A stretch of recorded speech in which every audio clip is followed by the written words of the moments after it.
Assalamualaikum warahmatullahi wabarakatuh. Perkenalkan, nama saya Giovanni Denmark Angema, kelas 2D, nomor absen 8, NIM 234116006. Saya akan menjelaskan tentang pemodelan patlos pada teknologi seluler, kuis provokasi gelombang radio, membahas artikel ilmiah dalam 5 tahun terakhir yang membahas pemodelan pada patlos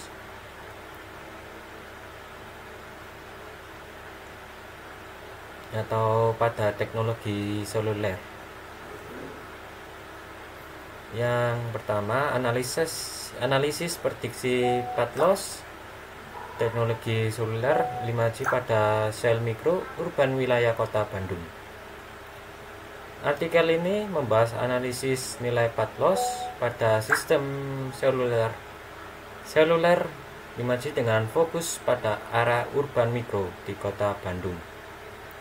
Nah, di model prediksi yang digunakan yang meliputi SWI, ABG, CI, dan simulator Newsum pada frekuensi 3,5 GHz dan 28 GHz. Hasilnya menunjukkan bahwa simulator Newsum memberikan prediksi patlos yang paling mendekati nilai rata-rata dengan margin 1,25 dB dan untuk 3,5 GHz dan 1,8 dB untuk 28 GHz. Selain itu, frekuensi 28 GHz memiliki nilai patlos lebih tinggi dibandingkan 3,5 GHz sebesar 19 dB. Perbedaan kondisi line of sight atau loss dan non line of sight atau N-loss juga mempengaruhi nilai patlos secara signifikan. Yang kedua, pemodelan patlos pada jaringan 4G LTE di daerah urban. Nah, penelitian ini bertujuan mendapatkan model patlos propagasi berdasarkan jarak antara transceiver dan receiver di lingkungan urban. Data diperoleh melalui metode drive test dengan pengukuran langsung di lapangan menggunakan probe.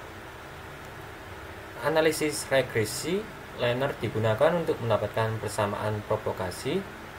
Hasilnya menunjukkan bahwa semakin jauh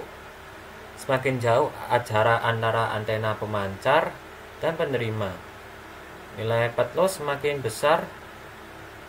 Model patlos yang diusulkan dalam penelitian ini menunjukkan tingkat akurasi yang lebih baik dibandingkan model existing seperti Kosh-Hatta.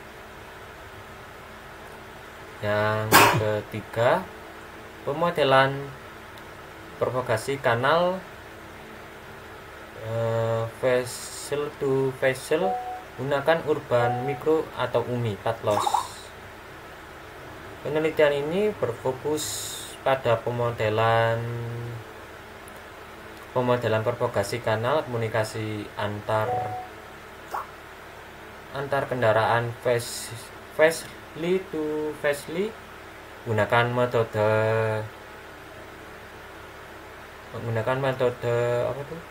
urban mikro atau UMI patlos. Studi ini dilakukan di daerah Kabupaten Semarang dan Kota Salatiga dengan berbagai karakteristik lingkungan seperti perkotaan, pinggiran, dan perbukitan. Dan frekuensi dan jarak diperoleh melalui simulasi menggunakan software Definite Radio SDR. Hasil penelitian diharapkan dapat memberikan pemodelan propagasi yang akurat untuk komunikasi V2V di berbagai kondisi lingkungan. Nah, yang kedua yaitu kuis propagasi gelombang radio yang saya jelaskan. Yang pertama, faktor utama yang mempengaruhi rekaman jalur path loss dalam propagasi gelombang radio?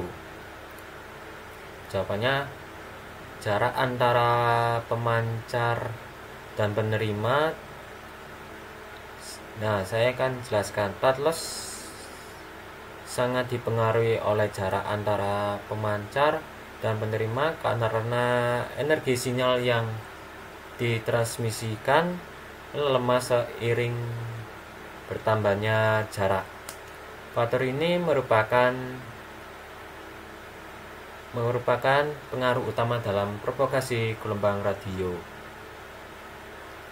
Yang kedua, efek Doppler terjadi ketika, jawabannya, sumber sinyal atau penerima bergerak relatif satu sama lain. Nah, saya jelaskan. Efek Doppler terjadi karena adanya perbedaan kecepatan relatif antara sumber sinyal dan penerima yang menyebabkan perubahan frekuensi sinyal yang diterima. Yang ketiga, apa yang dimaksud dengan propagasi garis lurus line of sight dalam komunikasi seluler? Jawabannya, gelombang radio yang berjalan langsung tanpa berhalangan antara pemancar dan penerima. Nah, saya jelaskan. Propagasi garis lurus line of sight adalah jalur propagasi langsung tanpa hambatan antara pemancar dan penerima. Ini adalah kondisi idealnya untuk komunikasi seluler. Yang keempat, fading yang terjadi akibat perbedaan fase dan sinyal yang tiba melalui beberapa jalur disebut, jawabannya, Rayleigh fading. Penjelasannya, Rayleigh fading terjadi akibat perbedaan fase dari sinyal multiband.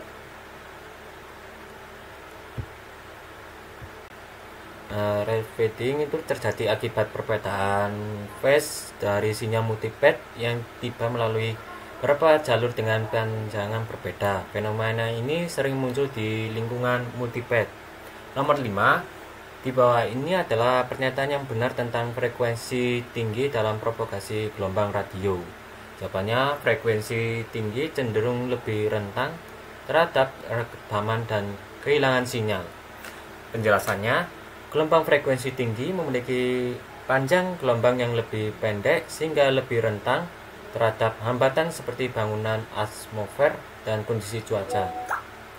Nomor 6, small scale fading terjadi terutama karena, jawabannya, direaksi hamburan gelombang pada objek di sekitar jalur transmisi.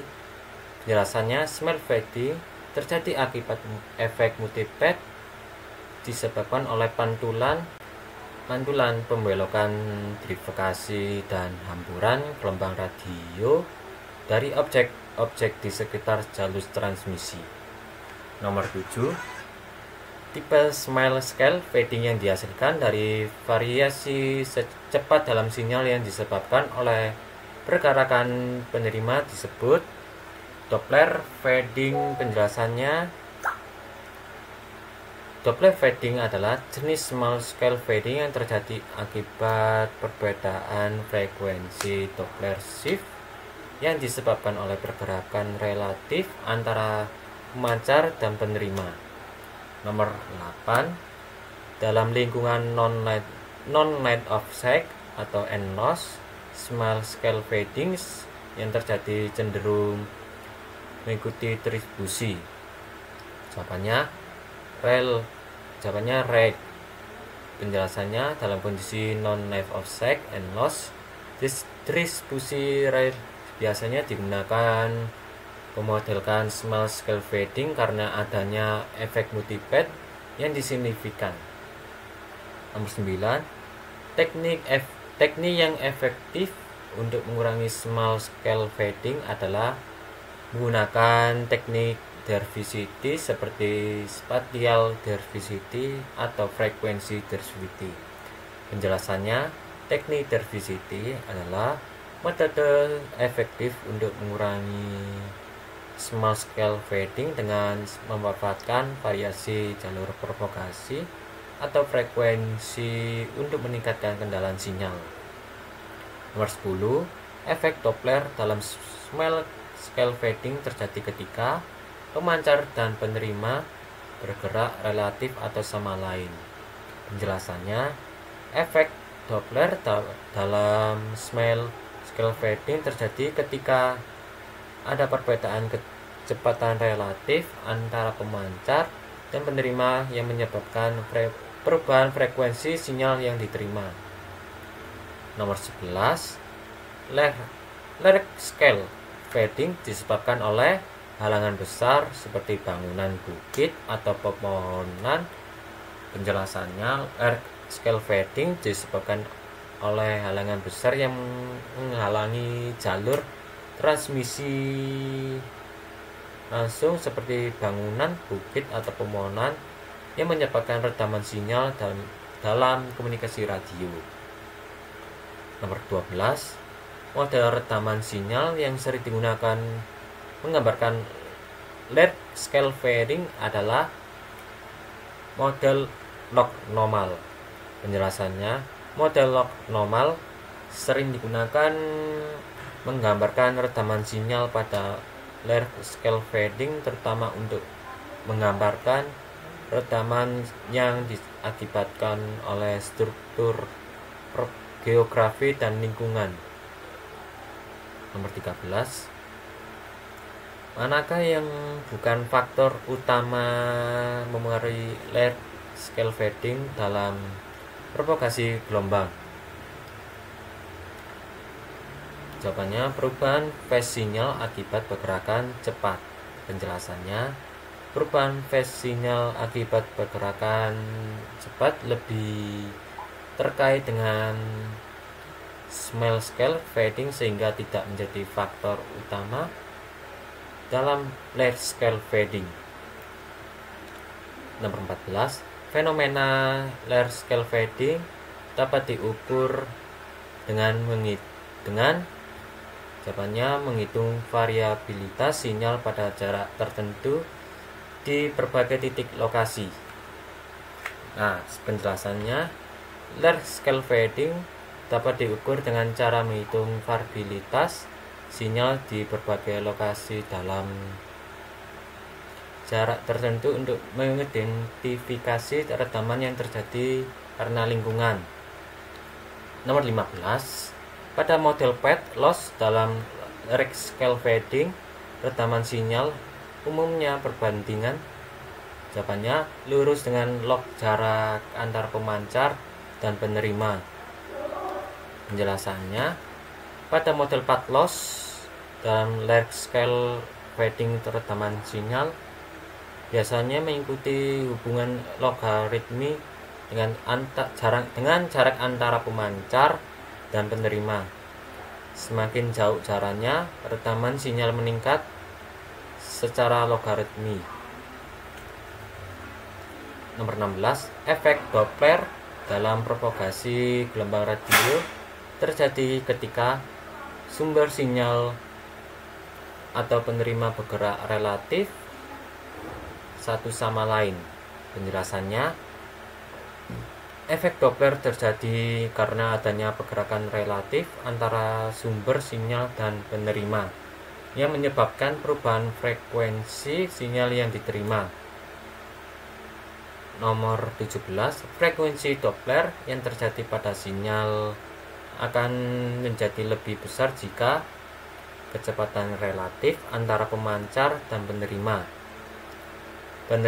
meningkat.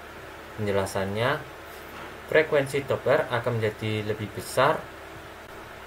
Misalnya, frekuensi Doppler akan menjadi lebih besar ketika kecepatan relatif antar pemancar penerima semakin tinggi, sehingga perubahan frekuensi yang terjadi signifikan. Nomor 18, efek Doppler dapat menyebabkan perubahan pada sinyal yang diterima berupa, yaitu perubahan frekuensi sinyal, penjelasan, Efek Doppler menyebabkan frekuensi sinyal yang diterima akibat pergerakan relatif antara pemancar dan penerima. Nomor 19. Efek Doppler dalam komunikasi seluler dapat mengakibatkan yaitu ketidakstabilan frekuensi yang diterima oleh penerima bergerak. Penjelasannya, efek Doppler pada komunikasi seluler dapat menyebabkan ketidakstabilan frekuensi yang diterima oleh penerima yang bergerak yang berpotensi mengganggu kualitas sinyal. Nomor 20. Jika sebuah kendaraan bergerak mendekati sumber sinyal dengan kecepatan tinggi, frekuensi yang diterima oleh kendaraan tersebut akan jawabannya meningkat dibandingkan frekuensi asli sinyal. Penjelasannya, jika kendaraan bergerak mendekati sumber sinyal, frekuensi yang diterima oleh kendaraan akan lebih tinggi dari frekuensi asli sinyal dengan fenomena efek Doppler. Sekian dari saya. Terima kasih. Wassalamualaikum warahmatullahi wabarakatuh.